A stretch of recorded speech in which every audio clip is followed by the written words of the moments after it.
Hey, welcome back. Today, I want to talk about the addiction cycle. Now, there are so many kinds of addiction, but just to name a few: food, alcohol, drugs, TV, social media. These are a lot of the common ones today, pornography. So, my whole purpose right now is just to bring awareness. If this is you or somebody that you can just help move away. And it could just be right now, it's baby steps. You are just preparing yourself. And what I mean by that is, so here's the addiction cycle, okay? And what I like to start with is really the emotional trigger, all right? Because a lot of times that's where it stems from. There is something such as stress, overwhelmed, worried, loneliness. And when that emotional trigger hits, you feel belittled or you feel just out of control. And your body, your brain is accustomed to going to something that's going to soothe you, something that's going to make you feel like built back up and that you have control. All right, so that's where I want to zone in on, right? I want to almost I drew this, put right here, right when that emotional trigger happens, instead of following through with that craving, right here is where I want to talk about. This is where I want to help build into your brain system or whoever you're trying to help by creating new ideas of things that you can do. See, it's not so much about waiting until it happens as much as it is to right now start preparing. I always use the visual of a boxer, right? A boxer doesn't train right when he's in the ring fighting an opponent. He's out in the gym for months, maybe a year, training. And then when he gets in the ring, that's when it's showtime, right? So I want to talk about the training, what you're going to do now to set yourself up for goodness, for God's abundance in your life, for going to Him and what He wants for you. All right, so let's just think of this, or you start thinking of new go-tos or things that you're like, oh, yeah, I like doing that. I've tried that. And I'm just going to go through a list of some things. And then we'll plug that into a way that you can start getting this into a daily habit. Because really all it is programming your brain. It's teaching your brain, instead of this, we're going to go to this now. Right? Because when that emotional trigger hits, it's like our brains are like, oh my gosh, okay, all right, what do? We got to handle this. Bam, you go right for what's that quick fix. But now, as you're practicing all these go-tos, right, now your brain's starting to think, I have a new one. I have a whole plethora of things that I could do.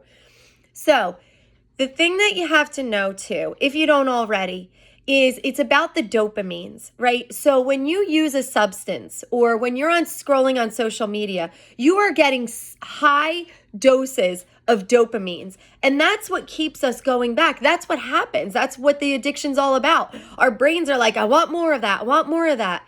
Now, such as substance abuse, that's going to cause almost double the amount of dopamines as it is to go ahead and have a nice spa time for yourself, right? It's not going to be this quick instant spark in your brain. So it's practicing these things daily so that it builds up. And then what happens is now your prefrontal cortex is giving time to the rest of your brain to say, hey, we have other things that we can do. All right, so here are some ideas. And this also helps the amygdala, which is my passion, the amygdala, because I really, really strongly stress this. Amygdala, if it is swollen, it is not going to help you respond. If anything, it's going to help you react. So by doing peaceful practices, gratitude, deep breathing, stretching, these are things, if done daily, meditation, Christian meditation, mindfulness, it actually helps to shrink the amygdala back to its regular size so that impulse, that that alarming emotion is now going to be able to signal, hey, we have something else that we can go to. All right, here are some ideas, and plug in your own because I know there's a wide range of them. If you're not already praying, having a nice devotional, like that quiet time with the Lord, definitely practice that because that's huge. If you can turn to scripture, if you can turn to sitting with the Lord and just being in that place of trust with him, that is key. Next is deep breathing. Huge. I would say even one time per hour, even if it's 2 minutes. Do some deep breathing, take a time out, put it on your watch, get an alert. Even if it's 30 seconds. Hey, you can't get away from your desk as you're writing at the office, just start doing some deep breathing.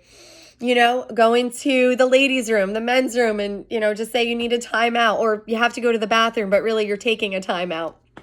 All right, deep breathing, meditating on God's scripture, why you're doing that, or just meditating on your breathing. Something to cause your brain to get into a place of a one focus. Now, I understand our brains, when they're not trained like this, thoughts are coming in and out, and it's going to take a little while. Don't give up. I promise you, you can stop all these constant thoughts if this is practiced daily. Walking, exercising. Some people will be like, all right, I'm just going to head to the gym. I'm going to go outside. I'm going to go take a walk.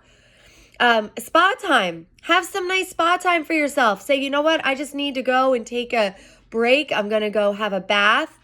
Take a nice shower at night. Anything that you could do that's healthy to get into a routine, a schedule. Our brains are so good at getting into that routine of a schedule as it's practiced. At first, I know it's hard. Next, make something. If you are a guy or a girl that likes to, build things, you can start building something. And that is awesome because your brain is like, oh, we have a project and it's something you like to do, not something stressful. Okay. It could be any kind of project outside of that. Say you're somebody that really likes to write up programs. Like me, I love to write up programs. I just love to write up new material. If you're a writer, start writing a book, create a blog, a project. Think of things that, maybe you want to do to help your community, help the church, even in your household, your family. Maybe you want to decorate each season. So now you're starting to prepare and plan for the next one or the next kids' party or your family's event. The other thing too is gratitude. This is huge. Let me tell you something about gratitude. It reduces cortisol. It helps with your serotonin, your dopamines. It calms anxiety. There is so much about gratitude. If you did gratitude every day, even 10 things in the morning that you're thankful for. As of right now, I do 24. I write out 24 things that I'm thankful for every morning. I've been doing this for almost a year. It is a game changer. So practicing gratitude actually helps with self-esteem, and it also helps with impulse control and willpower. So the more gratitude that you practice, and I wouldn't say just stop it in the morning, okay, I'm grateful for this. That's awesome. But if you want to keep going and just think of all the things throughout the day that you're thankful for, even write out on sticky notes, like put on, when you get into your car, thank you for the car. Thank you for a full tank of gas.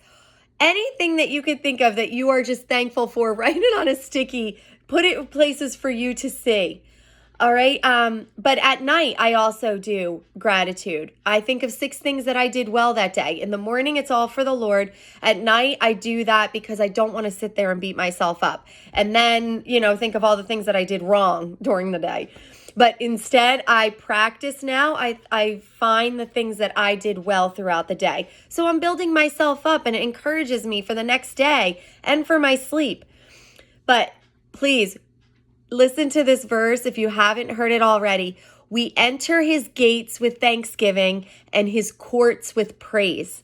So I don't know about you, but I want to be in a place where the Lord is. So just keep praising him, thinking on gratitude, thinking on all these good things that you see him doing throughout the day. It's a challenge at first, but before you know it, things are just going to be popping up.